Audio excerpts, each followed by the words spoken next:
Hi friend, आज मैं आप सबके लिए लेके आया हूँ एक ऐसा वीडियो जिसमें आप सबको बताया जाएगा कि आप लॉकडाउन की स्थिति में इमरजेंसी के लिए ई पास कैसे बनाएं।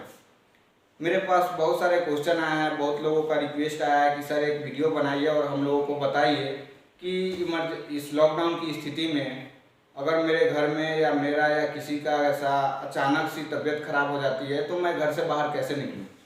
एम्बुलेंस है उसको कॉल करना, अगर मेरे पास पर्सनल गाड़ी है तो मैं पर्सनल गाड़ी को कैसे लेके जा सकता हूँ। जैसा कि आप सब सभी जानते हैं कि गाड़ियों को सीज कर दिया जा रहा है, पुलिस वाले रोक रहे हैं, मार रहे हैं। तो उसके लिए बिहार गवर्नमेंट स्पेशल ई पास, और भी गवर्नमेंट अलग अलग हर स्टेट में अलग अलग गवर्नमेंट ई पास की सुविधा निकाली है, बनाई है, जिसके द्वारा आप ई पास बना के, ई पास यानी ऑनलाइन पास का आप अप्लाई करेंगे।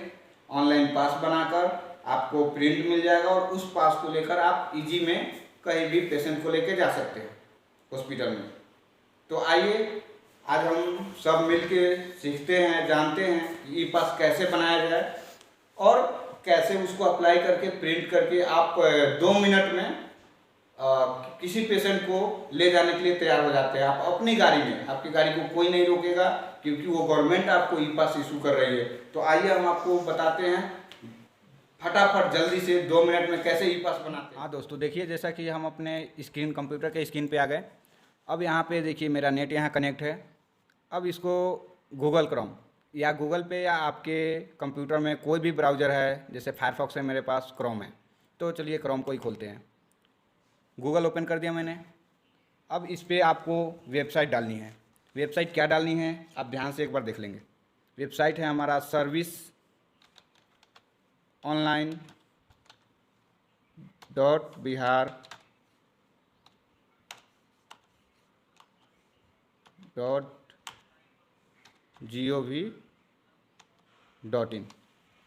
देख लिए फ्रेंड्स, तो यहाँ क्या डालना है हमें, serviceonline.bihar.gov.in।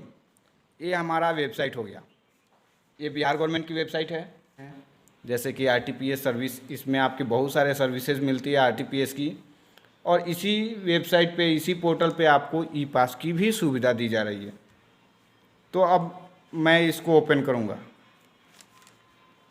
लीजिए ओपन कर दिया मैंने। ये रहा मेरा लोक सेवाओं का अधिकार एवं अन्य सेवाएं, जैसे कि मैंने बोला आरटीपीएस एंड अदर सर्विसेज। अब इसमें आप देखिएगा लेफ़्ट साइड की कॉर्नर पे सबसे ऊपर यहाँ पे रेड कलर से लिखा होगा कोविड-19 आपदा के लिए ई पास का निर्गमन। तो हम यहीं पे जाएंगे और यहाँ पे कोविड-19 आपदा के लिए ई पास का निर्गमन, इस पर क्लिक करेंगे तो मेरा ई पास के लिए फॉर्म खुल जाएगा। हाँ दोस्त, तो देखिए जैसे कि फ्रेंड, ये हमारा कोविड-19 राष्ट्रीय आपदा अंतर्गत अति आवश्यक सेवा हेतु यात्रा के लिए ई पास निर्गत करने का आवेदन पत्र। तो ये हमारा आवेदन पत्र हो गया, एप्लीकेशन फॉर्म, जिसको फिलअप करके हम आवश्यक सेवा हेतु, आवश्यक सेवा जैसे कि स्वयं की चिकित्सा या परिवार में किसी अन्य सदस्य की आकस्मिक चिकित्सा या परिवार के किसी सदस्य या दूसरे परिवार के किसी सदस्य की मृत्यु हो जाने पे उसके श्राद्ध कर्म में शामिल होने के लिए, यानी अति आवश्यक सेवा के लिए ई पास, यहाँ से आप ई पास के लिए आवेदन कर सकते हैं। तो देखिए जैसा कि सबसे पहले आवेदन को अब मैं फिलअप करूँगा।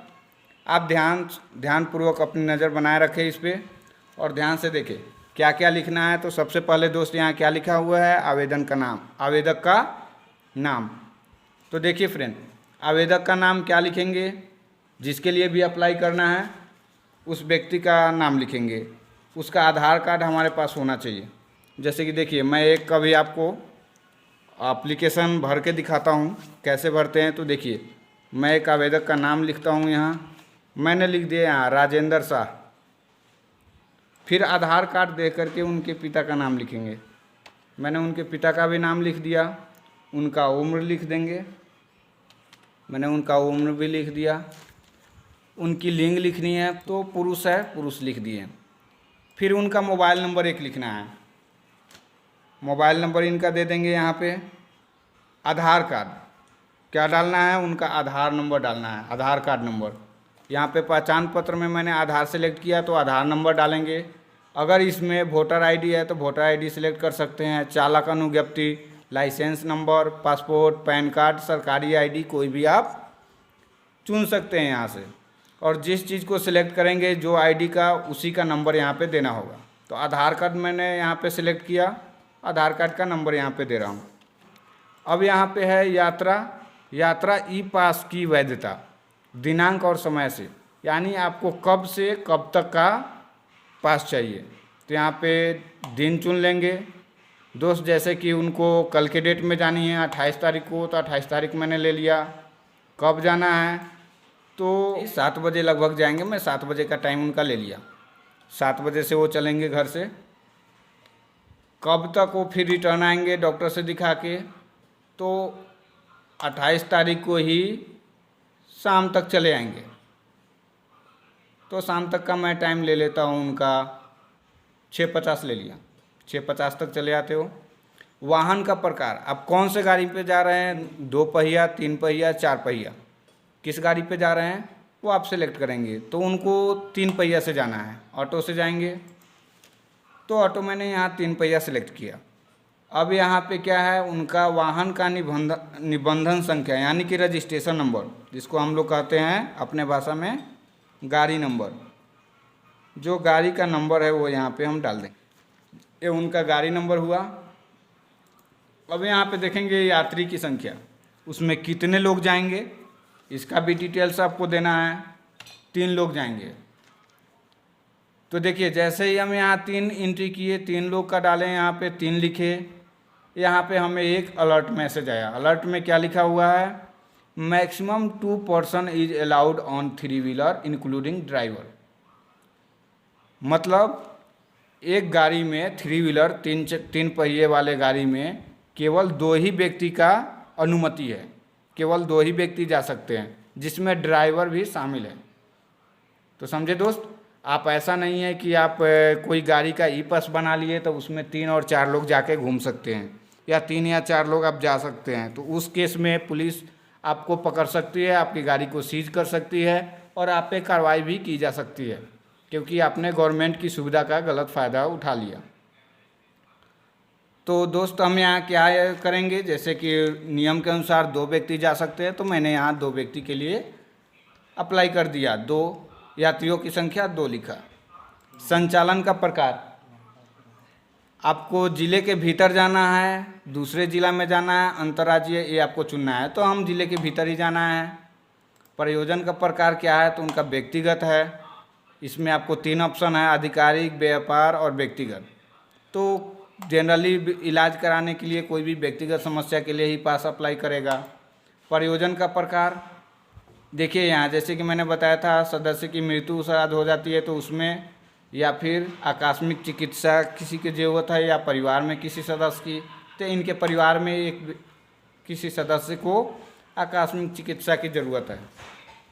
उनके हाथ में प्रॉब्लम है, हाथ में उनको प्रॉब्लम है, हाथ का इशू लिख दिए। उसके बाद पारिवारिक सदस्य के साथ क्या संबंध है, तो उनके सन है, लड़का है। प्रयोजन की विवरणी, तो क्या जाना है, किसके लिए आप उसको विवरण देना है कि क्या कारण है, किसके लिए आप प्रयोजन का मतलब प्रयोजन कर रहे हैं, तो उसमें देना है डॉक्टर से, डॉक्टर के पास उनको मिलना है। कहाँ पे उनको आवेदन देना है वो लिखना है आपको, यानी प्रस्थान स्थल, जहाँ से आप चलते हैं तो कहाँ से आपको प्रस्थान करना है, उस ज़िला का नाम यहाँ लिखेंगे। गंतव्य स्थल, कहाँ तक आपको जाना है, उस ज़िला का नाम लिखेंगे। उस ज़िले के अंदर ही आवेदन देना चाहते हैं तो इनको अपने ज़िला में ही जाना है। मुजफ्फरपुर से मुजफ्फरपुर ज़िला में ही इनको रहना है। पता इनका हुआ, उनका पता लिख देंगे वर्तमान। हाँ फ्रेंड, तो देखिए मैंने एड्रेस भी यहाँ डाल दिया। अब रूट यहाँ पूछ रहा है, निर्धारित रूट। निर्धारित रूट क्या है, किस रूट से आपको जाना है, तो उस रूट की जानकारी देंगे। जैसे कि मोतीपुर, कांटी, मुजफ्फरपुर हाईवे। तो ये रूट हो गया अपना काटी मुजफ्फरपुर हाईवे हो गया, मोतीपुर काटी मुजफ्फरपुर हाईवे। इस रूट से इनको जाना है और रूट की जानकारी देंगे। फिर वहाँ से अब यहाँ पे हमें देना है ज़िला जहाँ आवेदन देना चाहते हैं, किस ज़िला में आप अप्लाई करना चाहते हैं, तो उसका यहाँ पे हम ज़िला इसमें से हम सेलेक्ट कर लेंगे कौन से ज़िला में हमें आवेदन देना है। तो मैंने मुजफ्फरपुर सेलेक्ट कर लिया। ध्यान रहे ज़िला का सिलेक्ट करते समय ये चीज़ ध्यान में रहे कि आपका एड्रेस वर्तमान पता क्या है, उसी के आधार पर आप ज़िला का चयन करेंगे। आप जिस ज़िला में आपका ये वर्तमान पता में जो ज़िला है उसी ज़िला में आप आवेदन दे सकते हैं। इसलिए ये ज़िला का सिलेक्शन करने के समय, ज़िला चयन करते समय इस चीज़ का ध्यान दीजिएगा। अब यहाँ पे आपको आया आवेदक का फ़ोटो। आवेदक का एक फ़ोटो अपलोड करना है जो 20 KB से 350 KB तक होना चाहिए नॉर्मल, इसमें कोई परेशानी नहीं है। आप यहाँ इजी वे में ले सकते हैं। यहाँ क्लिक करेंगे और यहाँ से एक फ़ोटो हम ले लेंगे। आपका फ़ोटो जहाँ पर भी है, डेस्कटॉप पे है, डाउनलोड्स में है, वहाँ से आप फ़ोटो से क्लिक करेंगे और यहाँ पे ओपन कर देंगे। फ़ोटो यहाँ पे दिखाई दे रहा है, फ़ोटो सेलेक्ट हो गया। अब नीचे आएंगे, नीचे एक घोषणा दिया हुआ है जिसमें आपको क्लिक करना है। सबसे पहले घोषणा में आप देखेंगे क्या घर या परिवार के किसी सदस्य ने फरवरी मार्च में विदेश की यात्रा की है, अगर की है तो हाँ भरेंगे, नहीं तो इसको छोड़ देंगे। क्या घर या परिवार के किसी सदस्य ने फरवरी मार्च में राज्य के बाहर से यात्रा किया है तो इसमें भी अगर कोई किया है आपके परिवार से तो हाँ भरेंगे, नहीं तो छोड़ देंगे। क्या घर या परिवार का कोई सदस्य हाल में क्वारंटाइन हुआ है, अगर क्वारंटाइन हुआ है तो हाँ लिखेंगे, नहीं हुआ है तो छोड़ देंगे। क्या घर या परिवार के किसी सदस्य में सर्दी, खांसी, बुखार का कोई सिम्टम पाया गया है, अगर कोई सिम्टम है तो हाँ भरेंगे। यदि इस चारों ऑप्शन में से कुछ भी है, अगर हाँ है तो तिथि, स्थान तथा यात्रा क्वारंटाइन सिम्टम की विवरणी दे, उसका डिटेल्स यहाँ भरे, क्या है, कौन है और कितने दिन के लिए क्वारंटाइन हुए, कितने दिन के लिए यात्रा किए, उसका यहाँ पे डिटेल्स आपको देना है। अगर कोई नहीं है, इस चारों ऑप्शन में से कोई भी कुछ नहीं है आपके परिवार में, तो इसको खाली छोड़ दे। नीचे आ जाए, नीचे आपको एक दिखेगा शपथ पत्र। शपथ पत्र में लिखा हुआ है कि मैं शपथ पूर्वक घोषणा करता हूँ कि उपरोक्त दी गई जानकारी पूर्णतः सही है, गलत पाए जाने पर दंड का भागी होऊंगा। अगर आप गलत जानकारी देते हैं, गलत बीमारी का नाम बताते हैं, कुछ भी आप गलत इसमें फॉल्स पास की अप्लाई करते हैं और उस पास पे आप कुछ करते हैं तो आपको जांचोपरांत गलत पाए जाने पे आप पे कार्रवाई हो सकती है और आपको सज़ा भी हो सकती है। इसलिए कभी भी गलत सूचना ना दें और गलत जानकारी के साथ ई पास का अप्लाई ना करें। आपको इसके साथ आई एग्री पे क्लिक करना होगा, सहमति देना होगा। फिर आपको एक छोटा सा कैप्चा है, इस कैप्चा को यहाँ इस बॉक्स में आपको डाल देना है, लिख देना है। सेम लेटर में जैसे लिखा हुआ है वैसे लिख देंगे I3E93W। फिर लिखने के बाद आप नीचे यहाँ सबमिट दिख रहा है, सबमिट पे आप क्लिक कर देंगे।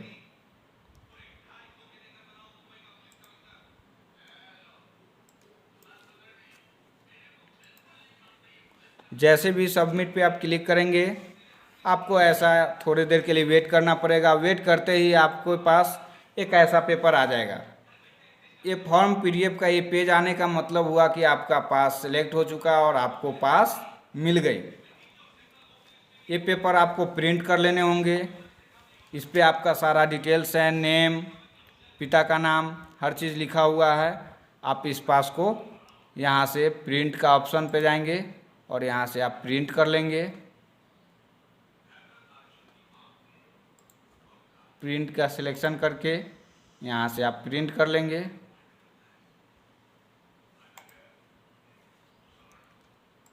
तो फ्रेंड, हमने ई पास अप्लाई कर लिया है। अब आपको प्रिंट की कॉपी दिखा रहा हूँ। तो फ्रेंड, मैंने इसको यहाँ पे प्रिंट का ऑप्शन पे लाया। अब यहाँ से देखिए प्रिंट प्रिंट इसको करेंगे। मैंने प्रिंट का कमांड दे दिया, थोड़ी देर में प्रिंट आउट आ जाएगी।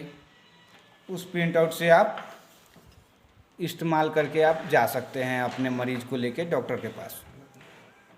फिर से अप्लाई करने के लिए वही मैं होम पेज पे आ गया।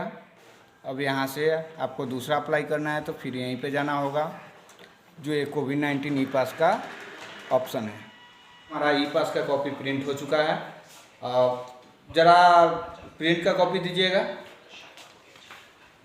देखिए दोस्त, मैंने अभी यहाँ से कमांड दिया था प्रिंट के लिए। ये कमांड हमारे पास प्रिंट होके आ चुका है, हार्ड कॉपी।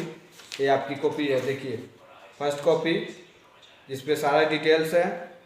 उसके बाद सेकंड कॉपी जिस पे एड्रेस, फ़ोटो और आपको रूट की जानकारी है। इस दोनों कॉपी को आप स्टेपल लगा लेंगे। स्टेपल लगा के इस कॉपी को आप डबल कॉपी लगा सकते हैं। एक कॉपी को गाड़ी पे चिपका दीजिए, एक ड्राइवर को दे दीजिए अंदर। आप इस कॉपी को लेके कहीं भी जा सकते हैं। ये आपके ज़िला के अंदर के लिए ही बना है। आप दूसरे ज़िला में जाएंगे तो आप ऑफ कोर्स पकड़े जाएंगे, बेशक आपको सज़ा भी मिल सकती है, लेकिन आप ज़िले में किसी भी अस्पताल में किसी भी डॉक्टर के पास आसानी से जा सकते हैं। तो दोस्त, आज के लिए इतना ही। धन्यवाद। मुझे आशा है कि आप लोग इसका सही उपयोग करेंगे और आगे आने वाले समय में आप सबको ऐसे ही जानकारियाँ मैं देता रहूँगा। और आप इस चैनल से जुड़कर भरपूर इस चैनल का फ़ायदा उठाइए, मेरे भी जानकारी का फ़ायदा उठाइए और चैनल को सब्सक्राइब कीजिए, लाइक कीजिए और शेयर कीजिए। धन्यवाद।